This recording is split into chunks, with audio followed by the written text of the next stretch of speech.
Good morning mga karab. Ngayon po ay andito tayo sa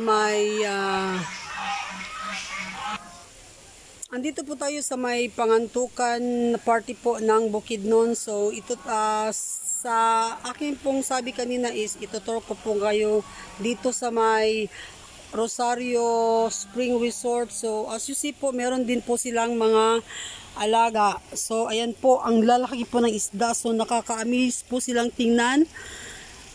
Goldfish, then may mga alwanan, hindi ko alam kung paano bang tawag sa ganitong uri ng isda. So ang lalaki po nila. Then ito po yung kabuuan ng Rosario Spring Resort.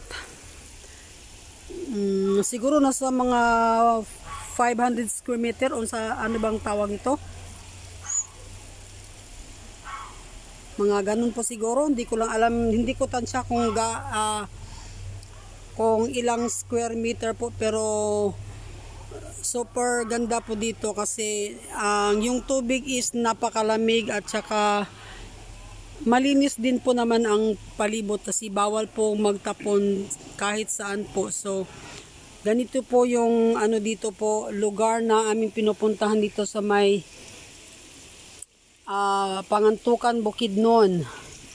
Actually po marami pong mga bundok po dito na magagandang bundok. So itutur ko po kayo kung saan po tayo. Ito siguro yung pinakamahabang swimming pool at saka napakalamig po ng tubig. So sa ngayon po maraming naliligo dito at itutur ko po kayo ngayon. Pero bago po ako magpatuloy, huwag niyo pong kalimutang mag-follow, like, and share at saka mag-subscribe po sa Pinoy Rab News channel on YouTube. At meron din po tayong Facebook page, TikTok at saka Instagram. So huwag niyo pong kalimutang i-hit yung bell notification para po sa ibang mga updates po ng ating mga vlog. Sana po magustuhan niyo po ang pag-feature po natin sa may sa tawag nito sa Spring Resort po ng Rosario dito sa may Pangantukan Bukidnon. So ito yung pangalawang pool. Siguro mas malaki, pero doon po sa kabilang banda mas malalim pa po yung pool niya. So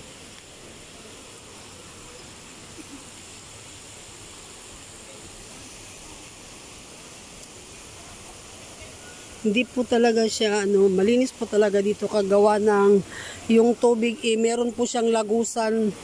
Bawat parte po ng tubig may lagusan. Hindi po siya stagnant water, kundi nakikita niyo po marami po siyang lagusan na tubig po dito.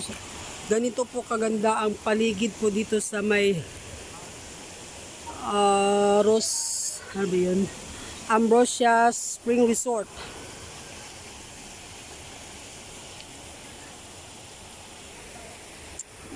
Pagpapatuloy po natin ang ating pagbablog. Meron din pong mga siguro na mga criminology po yung criminology intern. So hindi baka taga dito lang po sila sa may Bukidnon. So ayan po. So in continuation po, nasa 10 feet po daw ang lalim ito so far. Ito po yung pinakamalaking pool at saka di po siya na simento, gawa po ng, sabi nga nila is natural yung pagka-build po ng swimming pool na ito. So hindi po siya nakasimento, kundi po yan po purong buhangin at saka ay nako, bigla po akong nagulat kasi may lumangoy. So in continuation again po sa ating vlogging, meron pong isang kabayo, nag-iisang kabayo po doon sa unahan. Meron pa pong isa doon. So from the entrance, ito na po yung likod niya. Sobra pong ganda ng nature. Nature is natural po yung nature. Bali, ito pong sliding nila is ginawa siya siguro mga nasa, hindi ko tansya, mga 50 meters ang taas or ang haba ng kanyang sliding board. So again po, huwag niyo pong kalimutang mag-follow, like, and share. Mag-subscribe po sa ating channel sa Pinoy Rob on YouTube. Hey bro, come here.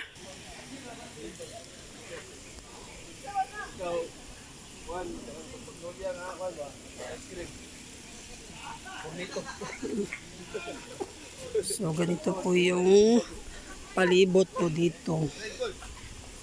Super ganda at super lamig po ng tubig.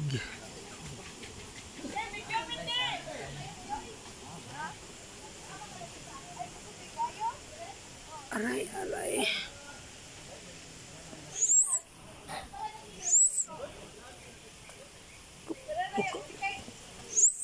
Magugapita ka diya. Anong suday ka?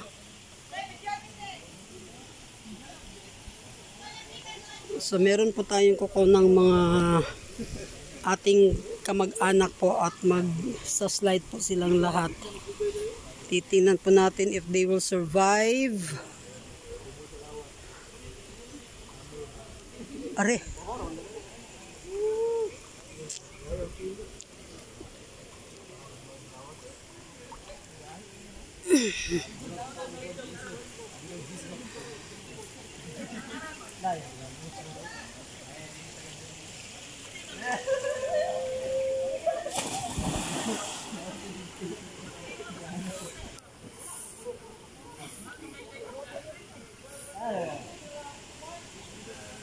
Balik ako ro.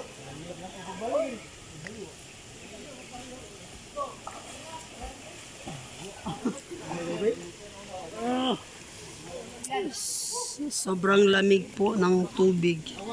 Pero sa ngayon hindi pa po ako naliligo kasi meron pa po, kinukunan pa po natin ang palibot o gano'ng kaganda po yung lugar.